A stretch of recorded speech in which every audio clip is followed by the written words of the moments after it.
Welcome to Absolute Health and Performance Education Hub. My name's David. I'm the co-founder and director of Absolute, in case we haven't met on the training floor. And today, we're going to be talking about all things physical activity and strength training and how it impacts your professional world. How staying physically active will improve your productivity and efficiency in your workplace. Exercise and professional success. Why keeping strong and active helps your working world. So that's a little bit about me. So summary of what we're going to talk about today is the cost of poor health. We're going to discuss absenteeism, presenteeism, and corporate health. We're going to talk about why workplace interventions are key for happy professionals and why movement matters for your professional success, and how managing stress, improving cognition, and protecting your brain for the future is something you should consider as one of the key benefits of exercise. So, why does movement matter as a professional? What are the potential costs associated with it? And absenteeism, presenteeism, and the overall business costs are quite scary when you look at the numbers. So a lot of the data on this comes out of the US. So I think it's still important that this does impact us here in Australia. But in 2011 alone, US companies lost $153 billion due to absenteeism from unhealthy staff. On top of that, presenteeism cost US companies $1.1 trillion back in 2007. And these numbers have grown since then.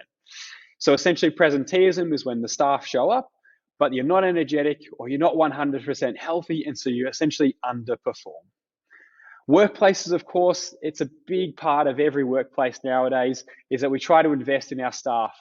And in particular, physical activity is a common thing that people will do so, whether it be walking groups or gym subsidies. But unfortunately, just 30% of staff will engage in the programs. And a big challenge to this is the barriers that we see, which are cookie cutter programs don't work. Physical activity interventions in workplaces must be individual, and it is seen and requested that one-on-one PTs and personalized group classes are the most effective, and particularly for those in the biggest need of the inactive staff members.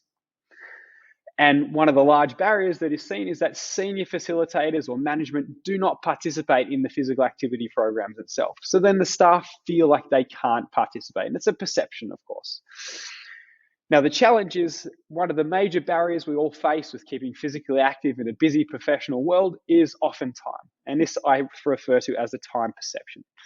They've looked at this in great detail and found that if you were to replace 2.5 hours of your working week, so let's say 15% of a 40-hour working week, and replace being at the desk by going out and doing some physical activity, so half an hour a day, that is proven to equate to greater work productivity, lower depression, and lower anxiety rates. So thinking about it, if one person spent 40 hours at the desk, another person spent 37.5 hours at the desk, but use those 2.5 hours within that working week to go out and do some form of physical activity, the person who was at the desk for only the 37.5 will actually produce more effective and higher quality work.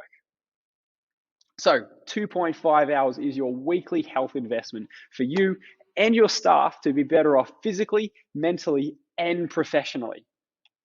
So workplace interventions and, of course, mental health being so important to discuss, particularly when psychological distress originates within the workplace. Interventions that focus on engaging in physical activity is highly associated with your ability to then be resilient to that workplace stress.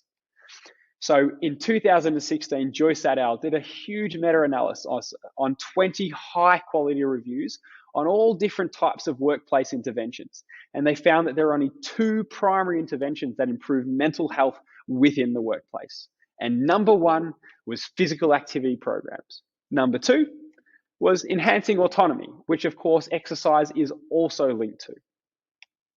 So, and of course, if you are short on time, as we discussed earlier, busy corporate worlds, finding time to exercise can be challenging. Strength training is the most effective because it's the only intervention that combines cardiovascular health, musculoskeletal health, muscle mass, bone density, endurance capacity, and impacts our mental health outcomes. So how do we think that exercise, how does strength training improve the work that we do as a professional? And why does movement matter as a professional? And a lot of it comes down to stress its impacts on our body, and in particular, how stress can impact our decision making. So managing your stress through movement is critical for a successful professional career. So increased stress leads to poor decision making, and this occurs through dysfunctional strategy uses, altered feedback processing and a lowered punishment sensitivities, interference with executive functions and working memory, and is detrimental in any situation that requires any kind of high-level thought processing, which I imagine will impact most people working in professional spaces. So stress can lead to a performance shift in your decision making. So it triggers cardiovascular, hormonal, and neural reactions that occur within your system that then affect your fine-tuned decision making in every aspect of your life. Exercise buffers and negates all of these challenges. That's how wonderful exercise is. It's more than muscles and bones. And lifting, as I said, it's more than muscles and bones because it literally transforms your brain. So in just the short term, in just a single bout of exercise, we increase positive mood immediately through increasing our neurological transmitters such as dopamine, serotonin, and noradrenaline. It improves our ability to shift and focus our attention, and this will last for up to 2 hours immediately after our exercise. So you're busy with a piece of work, someone comes in and distracts you. Instead of taking 5-10 minutes to re-find your place in that piece of work, your ability to shift back and get right back into the nuts and bolts and the things that matter is massively improved when you stay physically active. It improves your reaction time to anything life throws at you. And that's physically, of course. It's not just about catching a ball that's thrown at you, but how quickly your brain can shift between tasks rapidly.